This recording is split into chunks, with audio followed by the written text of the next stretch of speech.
everybody. Welcome to Black Lotus Live, all things as usual.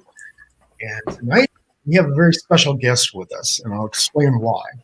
So, back in 1988, I experienced an alien abduction. And if you have been following the show, you know the story, so I'm not going to go into big details about it. However, when I was on the craft, they had me on an operating table. And now it's the operating table, but it's not how you think of it. It was like a metal slab, and it was form fitted to my body. And I couldn't move at all. I could still move my eyes, though. And so to the right of me, I saw that there was kind of a portly gentleman. And he was, I estimated to be about maybe 30 years old. And the aliens were surrounding him, and he was screaming bloody murder. I didn't know what they were doing to him.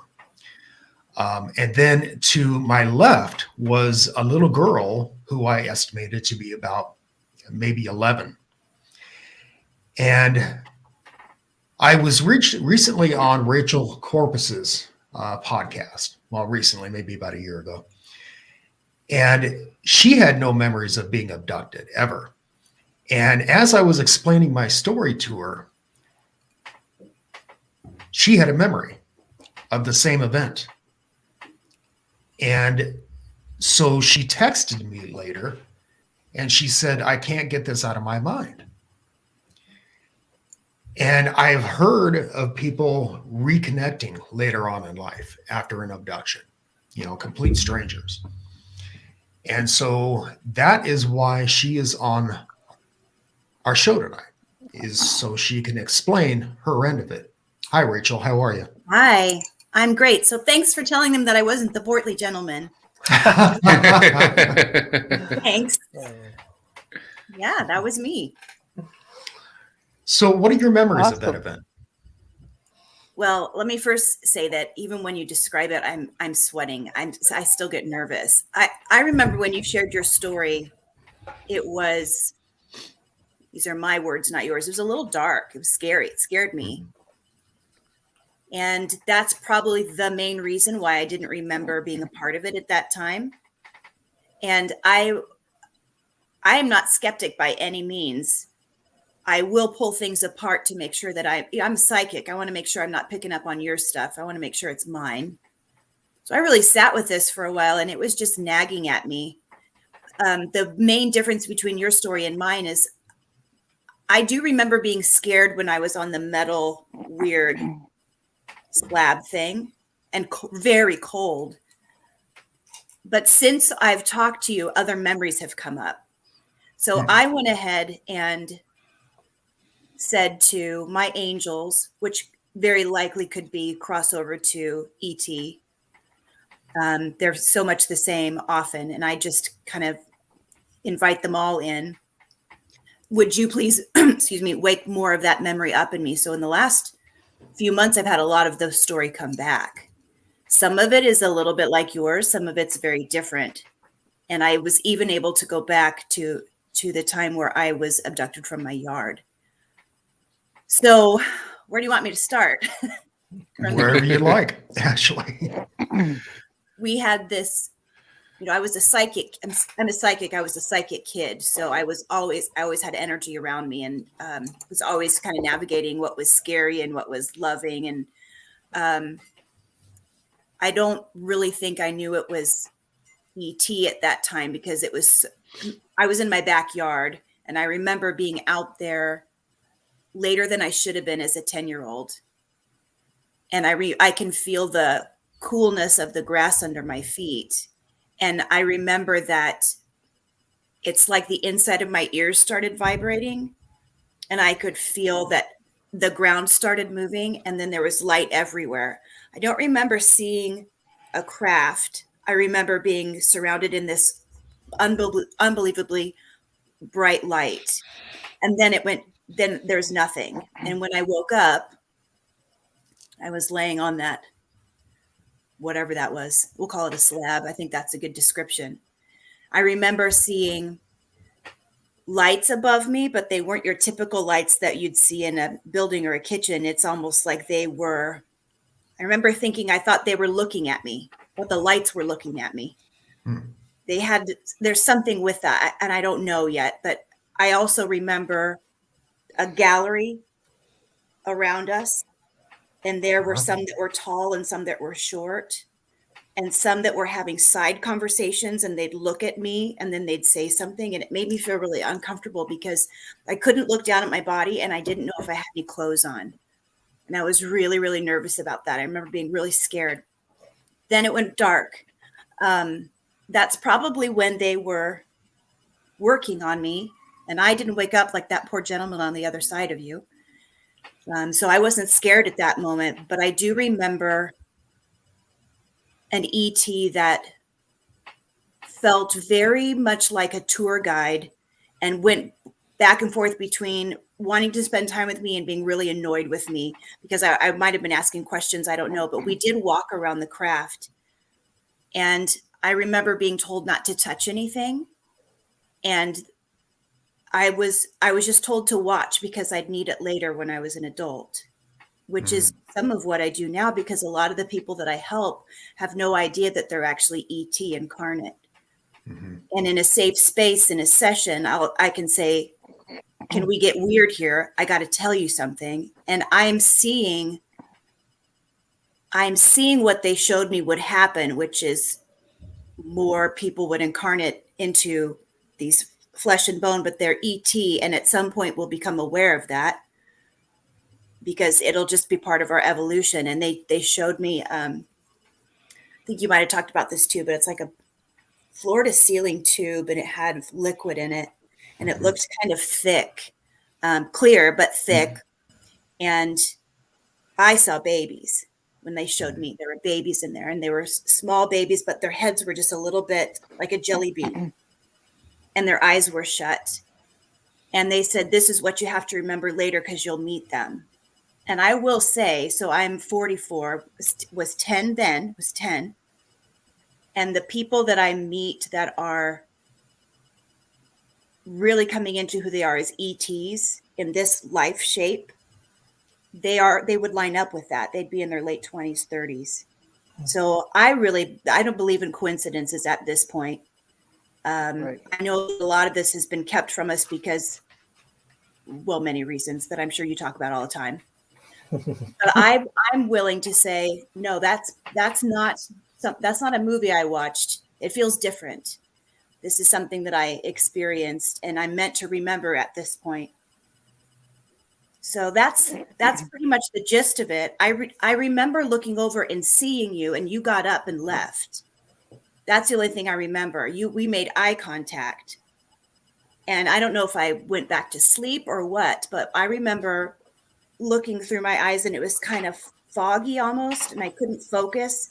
And I saw you get up and go, and that's all I remember of seeing you, really.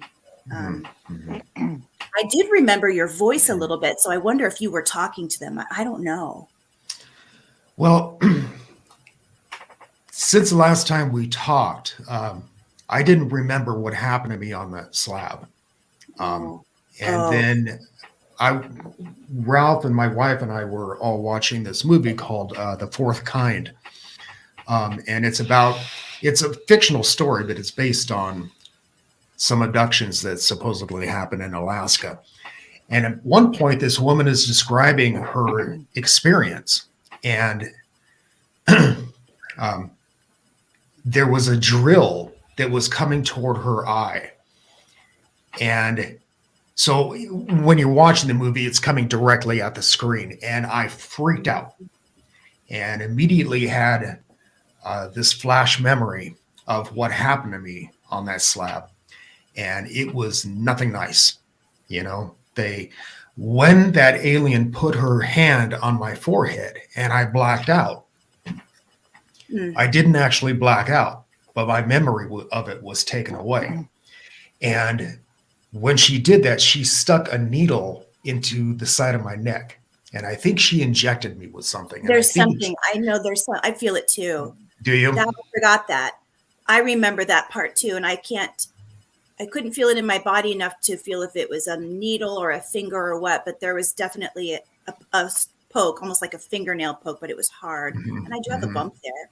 Yeah, I have a yeah, I bump. do too. And once in a while I can feel it. Most of the time I can't. But when I do feel it, it's very prevalent and it has a tingling sensation, almost like an electric feeling to it. So I think it's an implant. I've never had it checked out, but you know. Um, but anyway, so they did that. They put this needle into my eye duct, and then they put an intubator in my throat and pumped me full of air into my stomach. And then they stuck another thing. It wasn't really a needle, it was thicker than that, and put it in my navel. Now, why they did all this stuff, I don't know. But that's what I now remember about the abduction. Prior to that, I thought it was a pretty benevolent memory. I found it more interesting than anything else. And then since I've had this other memory, I've developed PTSD. And, I wake up in the middle of the night screaming and, and so it wasn't a pleasant experience. Now, I know that some people say that they've been taken rather than abducted. Kimberly O'Connor, for instance, she's a repeated alien contactee. I don't consider the experience that we shared to be so benevolent. So I call it an abduction because it was against my will. Yeah, I would say that's right. I didn't agree to it. I tried to, in working with lower vibrational frequencies and other dimensional beings, I really try to say, well, maybe it's not negative. It's just not something I've encountered before. Mm-hmm. Maybe I'll come into that. I haven't remembered as much as you, I don't think. I don't have the PTSD, except when I had my children, they were all C-sections, and I couldn't handle it when I was strapped down on that table and couldn't move. I could only move my eyes and my mouth. I couldn't move my body. And that's really my PTSD from my C-sections, because it was so alike. Mm-hmm.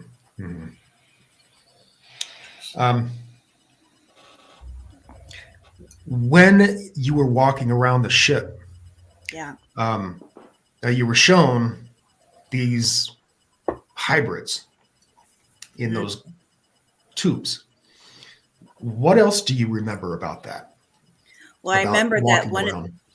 I'll say what I was reminded when you said that they went into your belly button. There was some sort of a umbilical cord kind of thing coming from these babies' belly buttons, and then went up into the tube, and I don't know what it was connected to.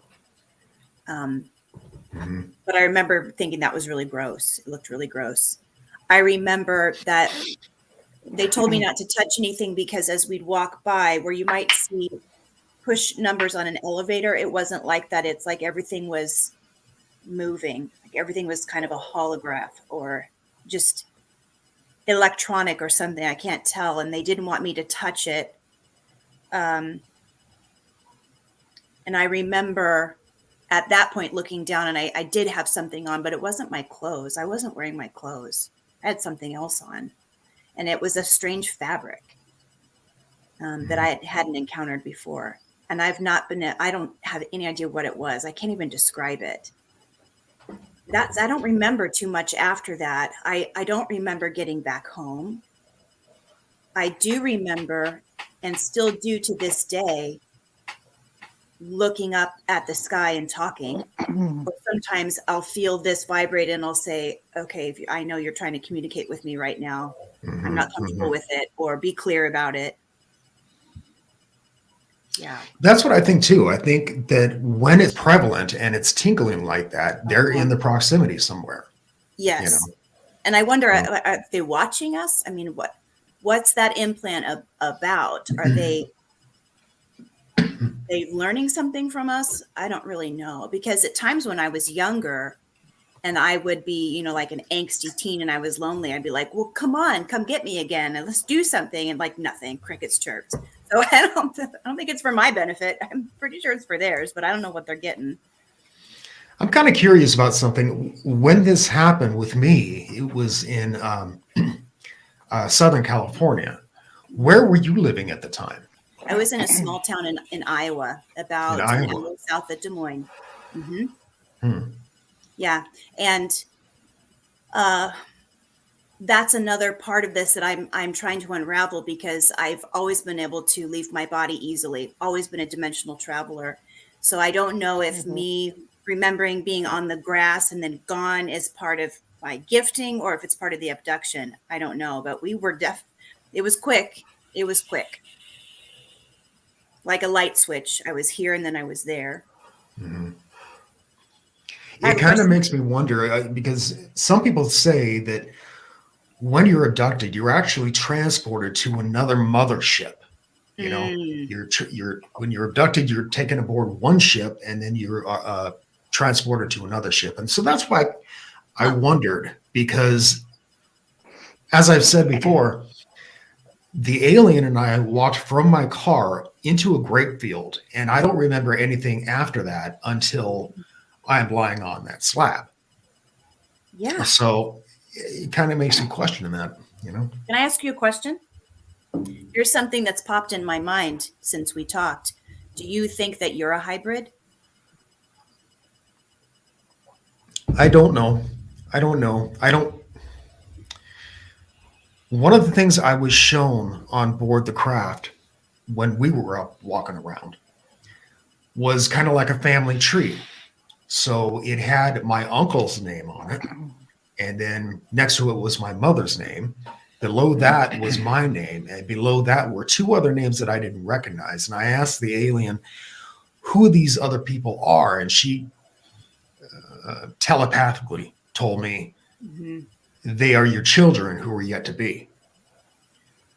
So I think abductees are genetic. I really do. I think my mother and my uncle were abductees, and they never discussed it because I don't think that they remembered. But I believe that people who have been abducted have been abducted since their early childhood. Mm-hmm. And I recently had a memory, and it was just a quick flash memory of my mother and I walking past this cow pasture, which is very unlike my mom. She wouldn't be near a cow pasture. Um, but over the pasture was this silver disc in the sky, just floating there. And I remember asking my Mom, what is that? And she says, never mind, let's go. And she grabbed my hand and we quickly walked away.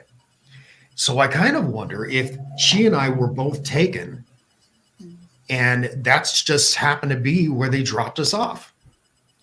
And, you know, I don't know, but I never had that memory before. And we were recently talking with a hypnotherapist. And as she was telling me that people are abducted when they're children, that's when I had that memory. It's like it triggered something. But I don't remember anything else about that incident at all. And so, but I do believe that, I don't know if I'm hybrid, but I do believe that I have been abducted uh, several times in my life, at least several times. Um, Ralph and I experienced missing time once together when we were young, Yeah. but neither one of us can remember any kind of abduction experience. I want to tell you something. I want to tell you something. I'm sorry. Go ahead. I'll say. Oh, I Oh, was I just going to was, say that's happened to me too. I've had those time warps, and I don't know what happened. mhm. What I, It's what I was very gonna common. what I was gonna say about Damian. Well, I guess I could talk to both of you about this. Okay, so both of you had a time slip or a missing time Mm-hmm. where you feel like you spent a small amount of time, but really a lot of time had passed by. So you're Yeah. missing. Okay. Well, I talked to Damian and Ralph and or everybody on the show about what I think is causing missing time, which is basically I'll give you the short version. Basically, you're very close to an object or a being that is warping space and time, Mm-hmm. and because you're close to it, and by close I mean it could be like 30 feet. I don't know how close you need to be, but 30 feet, 10 feet. You're close to this engine of a UFO or perhaps like a fairy circle, something paranormal. So then you're experiencing the bending of space and time. So then you experience time dilation, which is a form of time travel into the future. So what I want to say is that it's possible that both of you are actually from the future. All three of you, because you experience time dilation. I mean, you're from the past actually. So you're actually time travelers from the past. By however amount of time you missed, if my idea is correct, that is how much into the future you went. So you guys are from the past. You are time travelers that have come from the past, but you came from the past like a few hours ago. That still counts though. You're time traveling. You know what's interesting about that is when I have explored my past lifetimes, my spirit guides have said your past lifetimes aren't past lifetimes, they're layered. Oh. And so, yeah, getting rid of the idea of time. Mm-hmm. If I have another lifetime or another experience from the Great Depression, it's still going around like a story, like a record, and I'm up here in this experience. Right. So I wonder how that relates to that there might be something that there's a jump there, because there's certainly times that I'll lose time and wake up and be aware of another experience, and it's clearly me. I wonder how that fits. I wonder how many other almost like a scratched record. Yes. I wonder how many other people who experience abductions might identify as that layered soul versus linear past life, because it is a time travel thing. It really is. When this happened with me, I was taken from my car and I was homeless at the time. And when I was put back in a different location than where I was picked up. And I remember it was morning. I don't know which morning though. I don't know how long I was aboard this craft. And like I said, I was homeless. And so nobody would have missed me and gone searching for me. So quite convenient for the aliens, I suppose. But so, yeah, I don't know how much time lapsed. Well, how much time was it from the time you woke up till the time you were driving, I guess, like the earliest memory you have? Was it a day, like 2 days, or you actually have no idea how much time? Well, no, I don't have any idea. When I was taken, it was around 10:30 at night.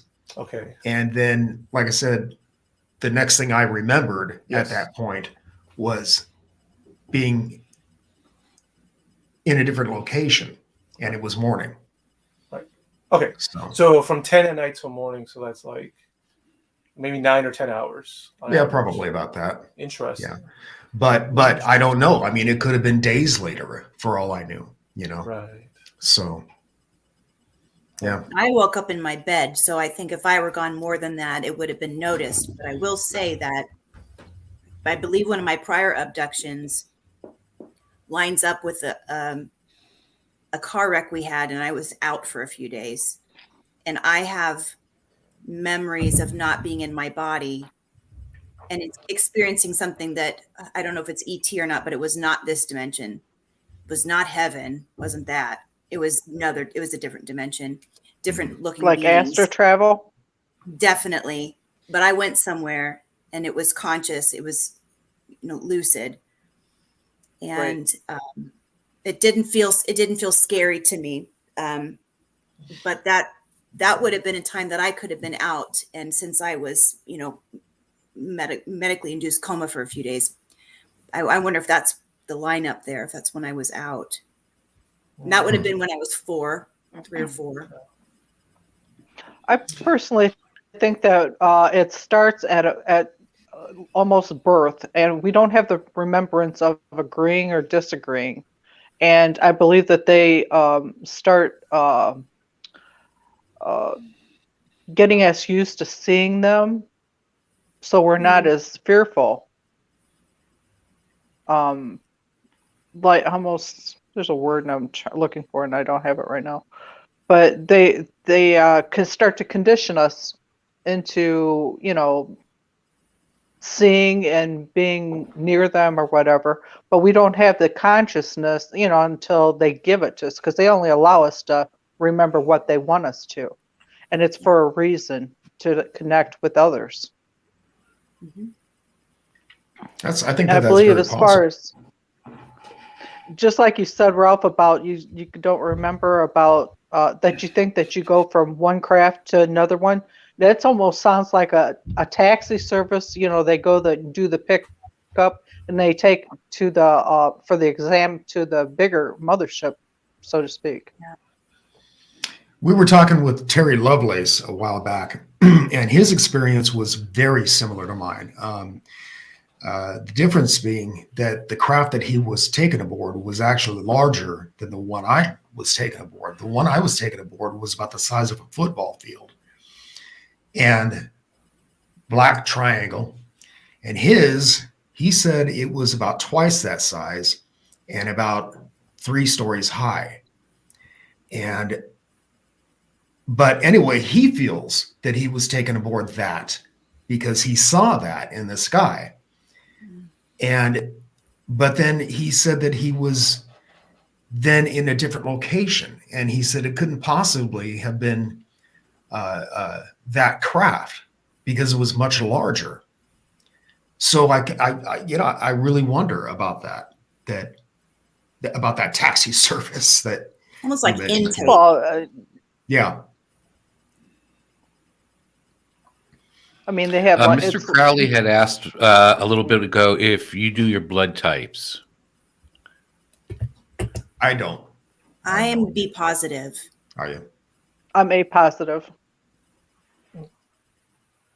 Yeah, they say that a lot of abductees are actually O negative. Oh, yeah, O negative.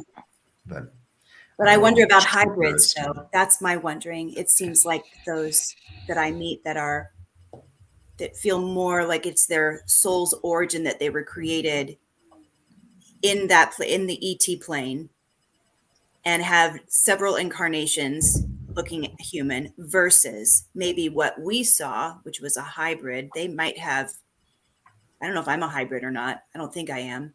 But if I were a But hybrid, there's so many. Go ahead. Hon. Sorry. I just wonder if maybe that would affect blood type. But there's so many different species, so Yeah. That's got to be regulated in there as well. I mean, they look at the RH as being the major one, but I question that, because there's more than one species out there that's doing this. Yeah.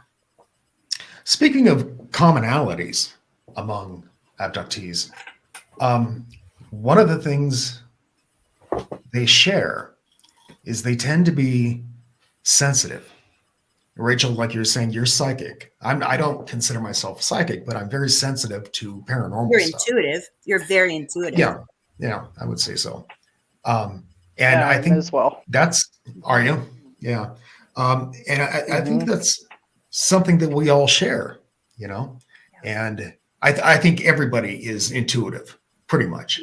Mhm. They just have yet to develop the abilities to use it. And another commonality is they tend to be relatively artistic. Mhm. And I've always been artistic. Yep. I'm a writer. I'm a poet. I'm a sketch artist. And so that's something that is shared as well. Kimberly, do you find that to be the case with yourself? Absolutely. Yeah. I'm a writer. I'm a painter. I'm highly gifted in crafting of anything. Costumes. I know you make costumes. Totally. Mm. Yes, you're right. And also, I believe that it's like it's a give and take thing. They take something, but yet they're giving us something as well. Mm-hmm. Mm-hmm. Yeah, I would agree to that, I think. What are they taking? They're taking us, and with an exchange of, possibly giving us a gift of some kind or ability to do something more. Okay. Like I'm able to to speak to the other side. I'm able to do a lot of things that a lot of other people can't. Got it. When I was little, I could move things with my hand or with my Wow. mind. Awesome. I can't do it now, but that would have been Mm. around the 10-year-old time. And it came easily. Mhm. Mm. I could move my teacher's pencil off her desk, float it up and move it. And I can't do it That's now. cool. I wish I could. That'd be so fun. Well, why is that? Why is it that children seem to have stronger powers? They're weaker physically, but it seems like with any kind of telepathy or seeing things or vision for paranormal things is stronger. I don't think they've been inundated with society saying it's bad or wrong or lack Yeah. of belief. Their belief system is so pure. And So they're, And No still bias. very close. yes, Right. and they're so close to, yes. That's why a Mhm. lot of kids remember their past lifetimes too, because they were just Right. there. They're so close to that other dimension. That does make sense. Yeah. And as long as they don't When- have parents that pass on the dogma of, no, you can't do that, no, you're not seeing that. I think that helps a lot too. Yes, it does. When we were up walking around the ship, the alien was asking me these very one-sided questions. So she would ask me a question about what I thought about religion, what I thought about the world in general, and I would answer, but then the conversation would be dropped. So it's not like we would be talking about it. Mm. However, even though I didn't remember any of this until 1995, I know, I was 23 at the time. And I know that when I was 23, my whole world vision changed. Believe it or not, back then I was Republican. And it seemed like at one point in 1988, my whole vision of the world changed. I started having more compassion for people. Back then I was a big believer in the death penalty, and then suddenly I wasn't. So yeah, and that's when my whole vision about religion changed too. And so I think that that's a very common thing among abductees. Now, believe that too.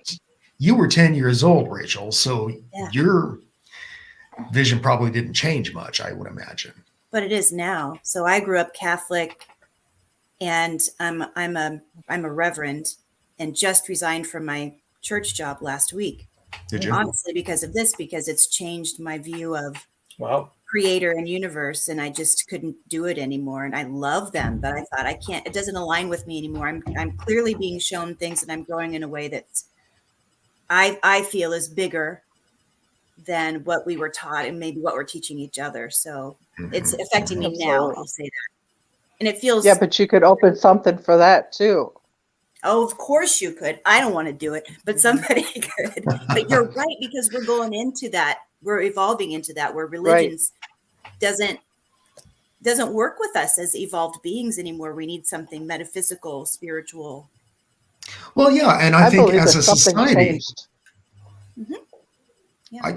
I believe that as a society, we're all changing, that you can see it in the decline of, say, the Catholic Church, and I think we're evolving away from these old standards and getting more into the possibility of a spiritual connection rather than a God connection necessarily. More consciousness, Yeah. Yes. oneness, connectedness. Yeah. Mhm.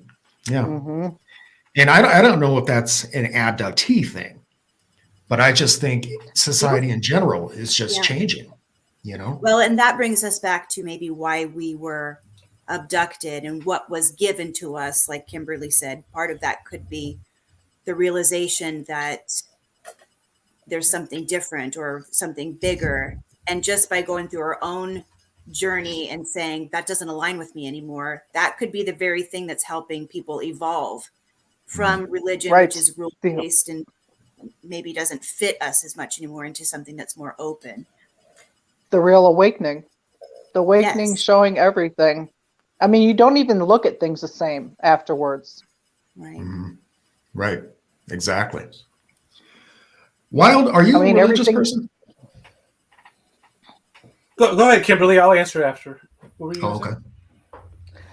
Oh, no, go ahead. Hank. Oh, okay. I think the question was, am I a religious person? Mm-hmm. No, I'm not religious, and I never have been. It wasn't for like, it never caught on, Like I was never. I went to church when I was young. Actually, I just got back from church actually, right before the show. So I go to church, and I went to church with my mother when I was young, but yeah, I never felt any connection to church. I tried. And I think it's because the core beliefs that I'm taught are just so misaligned with what my personal beliefs are. So basically, the scientific part of me, yeah. But I mean, nowadays, I look, if I study, I think the Christian church, I think, is a good institution. I think at its core, if you strip away a lot of things at the core, if it's just teaching you to be kind and to be generous, that's great. That's great. But I feel like I don't need to go to church to reinforce the idea that I need to be kind and respectful to people. I kind of find other ways of doing that. But there's nothing wrong with church. Like I'm saying, if it's used correctly, it's a great tool. But well, the reason I ask is because you're a scientist, and most scientists, to my knowledge, are not religious people. well, it's interesting. But I would say it's, I mean, perhaps I've known more scientists than the average person because they were my colleagues for so long. So I have met professors and big scientists that are very religious, very Christian, and they do great hardcore research. So I would say a lot of them are religious, and I am so curious. I'm really curious to talk to them, but I've never brought it up. I've never had the guts to just ask them what's going on here. Why are you so religious? So yeah, I find it surprising that scientists are religious people. 'Cause Yeah, it seems like it would stand against the whole religion thing. right. Yeah, I mean, I would say the number is on average. I would say that the number of people that in a regular society, non-scientist society, that are religious is about the same percentage in academia, in science. But I think they separate it. I think they probably do a good job of separating the spiritual aspects of the religion with the concrete aspects. Well, the real reason why it's hard to understand is because they are two religions. They are two separate religions. I do believe science is a religion. The way it's practiced, there's a lot of rituals involved. There's a community. Everybody's believing the same thing. It's basically it's a belief system. It's how we believe what's going on around us through science. So it is kind of weird that someone could have two religions. But maybe it's not weird because back in the day, people used to have lots of different gods. Well, here's the thing about, let's say, the Christian religion. They think of it as the truth. And in science isn't truth. It's the search for truth.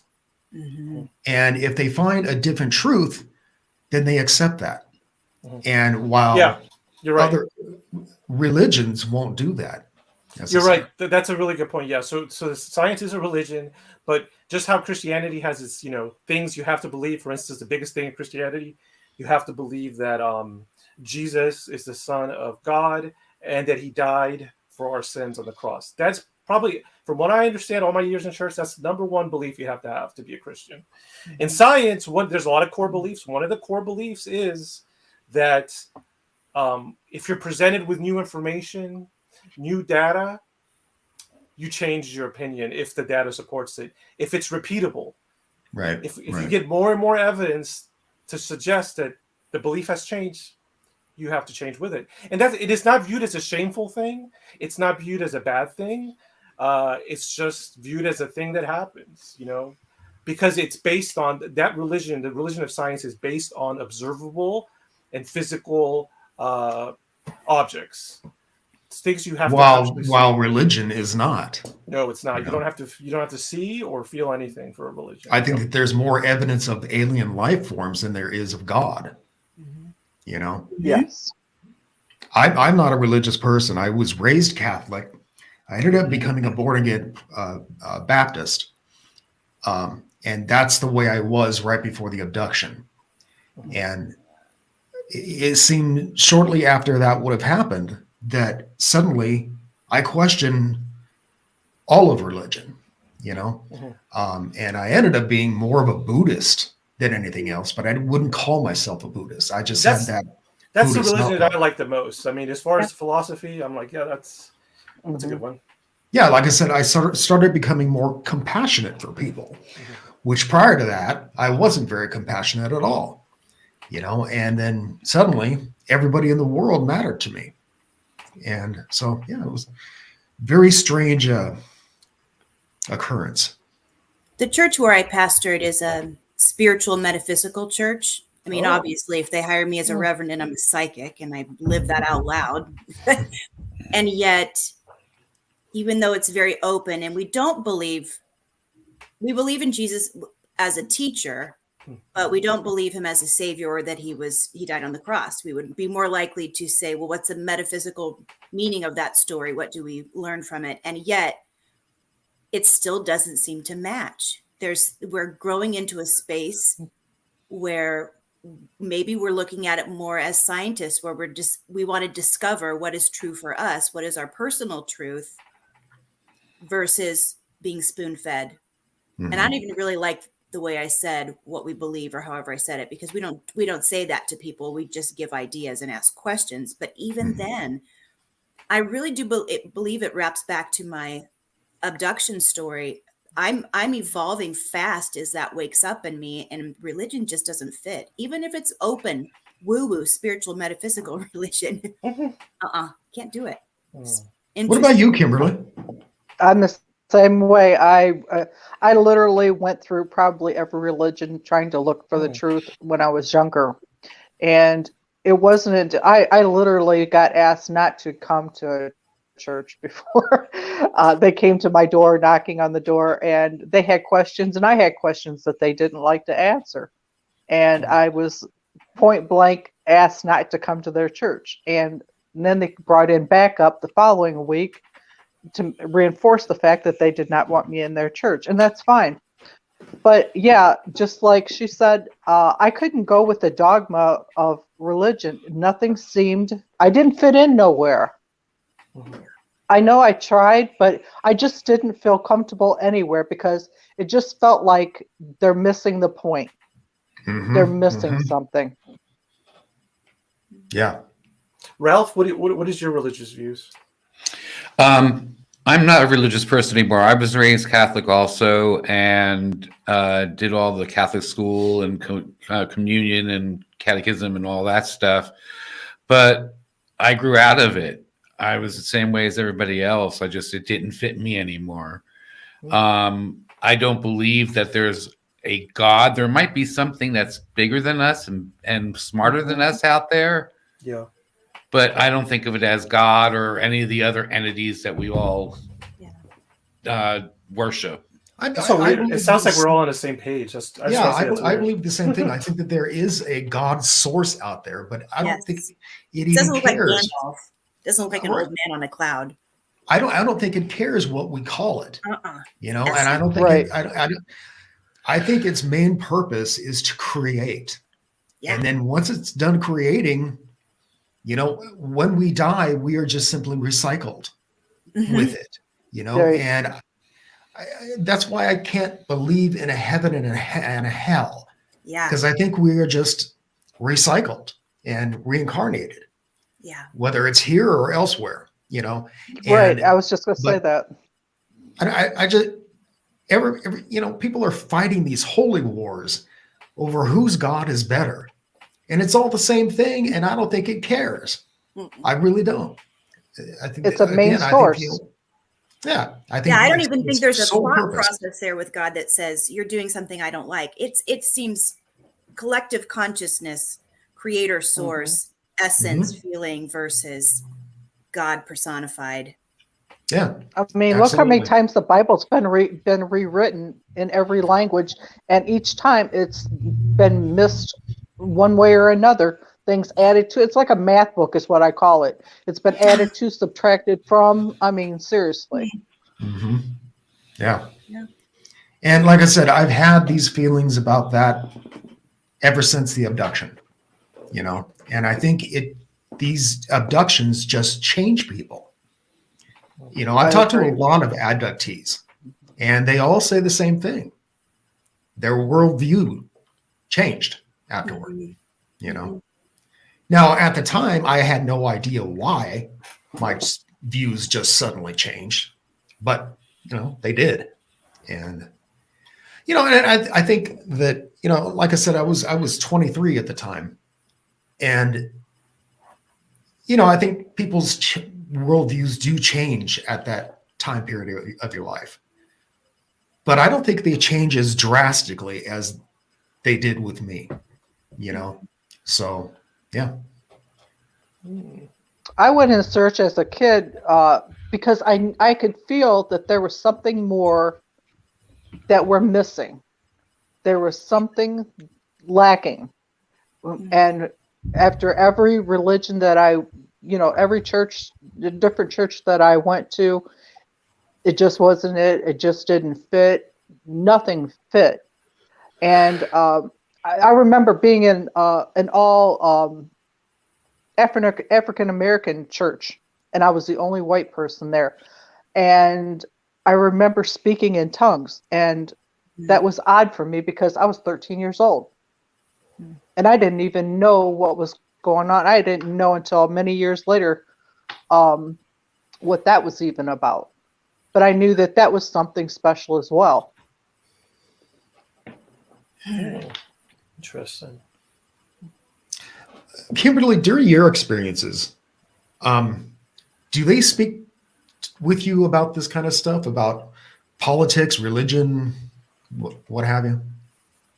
It's never been about politics. I've been shown what looks like movies to me, like a huge tidal wave over New York.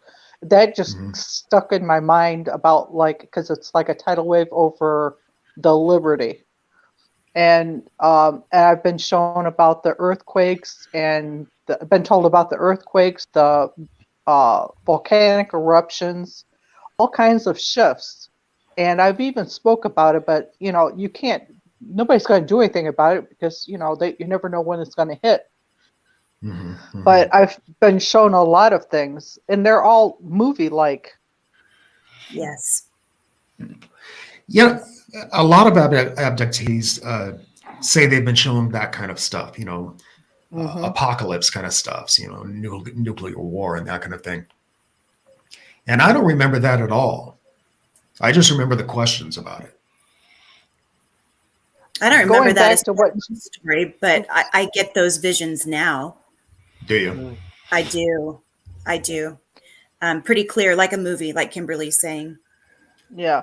And going back to what Rachel has said, that about the green liquid in the vats, I had told you before about what I had seen, the 3 vats, but then the small boxes on all these tables lined up with inanimate babies inside.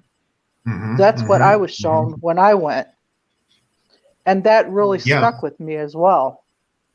Yeah, the alien that I was with actually took one of those babies and put it in my arms, and it was dead. And there's no life to him. Yeah, I said, what do you want me to do with this? And then she just abruptly took it away again.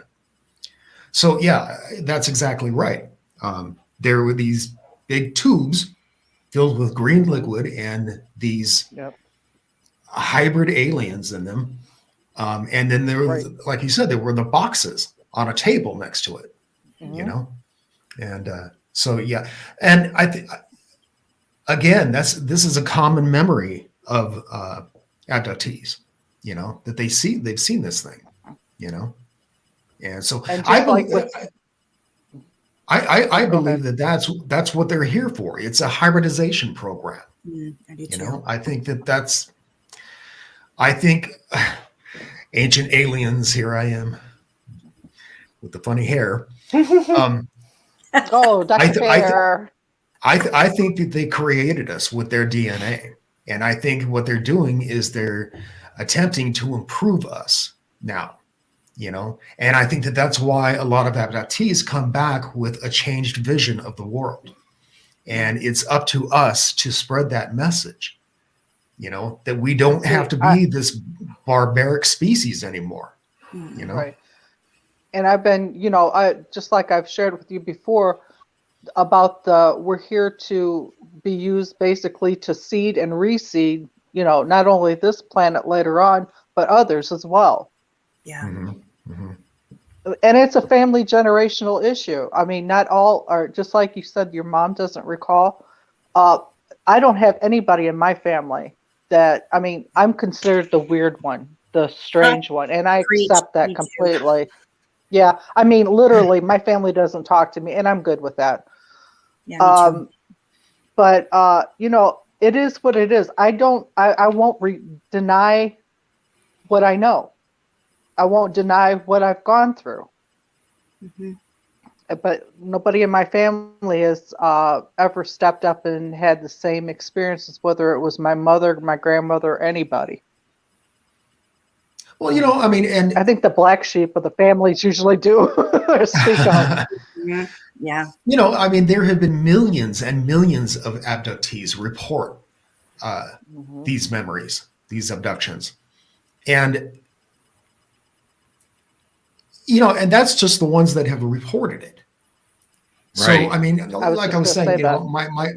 my uncle and my mom didn't believe in UFOs, and when I had this abduction memory, I didn't ask her about it. And now she's passed, so I can't ask her about it.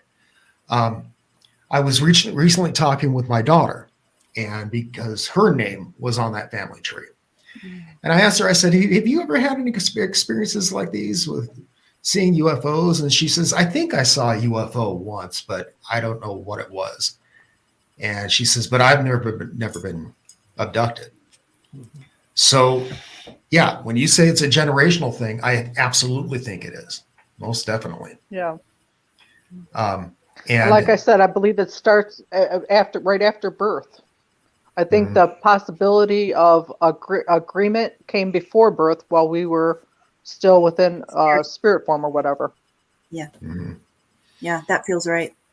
And the awful thing about this is that when you come out about this, you are considered a black sheep, and that's why I think a lot of people don't report,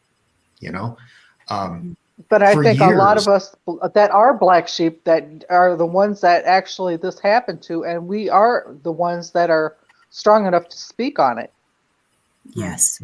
Yeah. It takes a lot. It takes a lot at first, but after you've said it once or you can't deny it. You're not going to deny it. Well, I don't know. I denied it for years.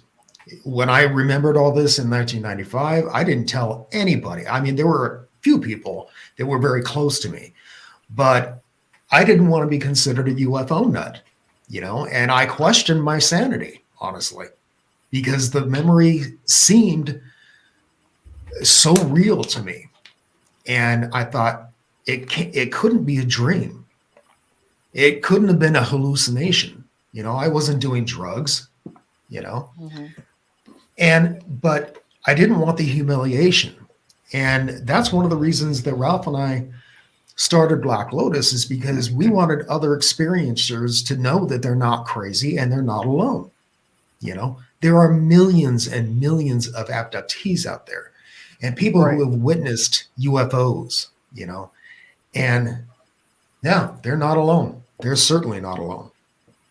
Well, it took me a long time. As a matter of fact, it's not been that long, probably about 7 years, maybe 6, 7 years now, that I just started speaking out on it. And I went into a group thinking that it was going to be a safe zone, considering, and it was the worst experience of my life. And just like you guys, I mean, I spoke out, I told it, and that's when I decided, no, this is not right. So that's how I formed my group as well. And matter of fact, usually how a lot of the groups get formed. And I believe that there's probably just as many of us that speak about it and that have reported or whatever than those that don't, for that very reason as well, because of ridicule. Right. And, ridicule when was you heavy. join, when you join a group like that, you should be able to be open and honest about this stuff without those trolls getting in there, Right.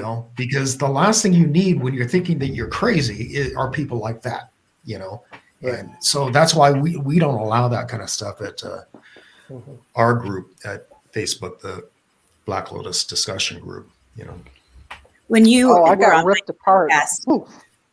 when you were on my podcast, and when we got done recording and I listened to the edited version, I almost didn't post it. I almost didn't send it in because I thought this feels really vulnerable, because it surprised me that I became part of it and I wasn't just interviewing you. And I was like, okay, well, here we are. And then I thought about it for a couple of days. I thought, why? I'm not going to censor this. And it was the best thing to put it on the podcast because, first of all, it brings balance between the paranormal and the angel stuff. This is something we need to be talking about. And I've had a significant amount of people message me through that network or through my website in gratitude that we shared that story, because it feels like their story as well. Really. Yeah. Speaking of your podcast, viewers, you can check out her podcast through her website, rachelcorpus.com. And I've got a link for that in the description. So just click on that and you can get all of that and more. I asked you earlier, how is your podcast going? I'm having a lot of fun. I'm really happy that I have a friend who does the editing. So all I have to do is the recording. And Nice. then I'm part of a podcast network. So I just have to record it and send it, which is really, really nice. And I feel that it's so much about I'm getting so much from it. I didn't realize it was going to be that way, that I'm learning so much and meeting so many amazing people. And I just love the feeling of getting done with an interview and having 20 more questions. That feels so good. You're always discovering. So thanks for asking. It's been really great. As I mentioned before, Ralph and I have taken a hiatus from our podcast, Paranormal News Network. And we started that out as paranormal news and just that. And then we gradually got into doing interviews, and that was the majority of the podcast. Excuse me. And now it's hard to find interviewees. And so we've put it on hold for a little bit. I think we'll be back with ours soon, maybe. I don't know. Wild, have you been doing anything with your YouTube channel? No, all I've been doing is thinking about videos that I want to do. But let me tell you about one I'm thinking about doing. Maybe it'll motivate me to do it. But there's this video game called Microsoft Flight Simulator 2020. So it's got really high definition graphics. But in this game, you could get a plane and you could fly over anywhere in the world. And it uses GPS data. So I was thinking about doing a video where I visit famous paranormal sites. Like I already tried some, because you can just type in coordinates in the game, it'll take you there. And everything you see is in 3D, but it's based on GPS satellite photographs. It's up to date. So I got to go. One thing I did, it's like I went there. I flew a plane from the nearest airport to the abduction site where, what's his name? Travis Barker? Is that the guy's name? Travis Walton. Travis Walton. Travis Barker was he was in Blink-182. But so I flew from the airport, and then I went over all these woods, and I got to see where he was apparently abducted. And so to describe it from an air view, basically where the UFO was, it's like a big forest, huge sprawling forest. And then right before you get to a big patch of forest, there's like a lot of low-lying mountains and stuff like that. So even today, it is actually a very wild place where he got abducted, because he was cutting lumber. If people don't know, Travis Walton was abducted, and he was with some buddies cutting lumber. And it still looks like there's a bunch of lumber there, so it looks like a good area. But I was thinking about doing that, and I could do it for anywhere. I could do it for the Roswell crash, I could fly over that, see what it looks like. Hmm. But Interesting. yeah. I think we're going to get out of here for the night. Rachel, it was great having you on. Thank you Thanks very so much. Yeah, thanks for Thank coming. you. Yeah, And thank you, I still find it very strange that abductees encounter each other later on in life. And yeah, I'm really glad that I met you. Me too. Very cool. Yeah, me too. So, viewers, thanks a lot for watching, as always. And be sure to hit like and please share this, because, like I said, Ralph and I developed Black Lotus to ensure that other people who have experienced the paranormal, whether it's abductions or whatever, to ensure that they are not crazy and they're not alone. And so make sure that you share this, because you never know who you're going to help. That's right. And when you do subscribe, make sure you hit the little bell so you're notified every time we do this. So anyway, I until have a next question time. for Rachel real fast. I'm just going to say, Rachel, well, first, it was a pleasure having you again. And is there anything that you want to share where people could find out more about you? Yeah, just go to my website, rachelcorpus.com. It's all there. And I'm a psychic full time. So I work on Zoom or in person or phone. So yeah, reach out. Thanks for the question. Very cool. Great. Until next time, keep thinking and question everything.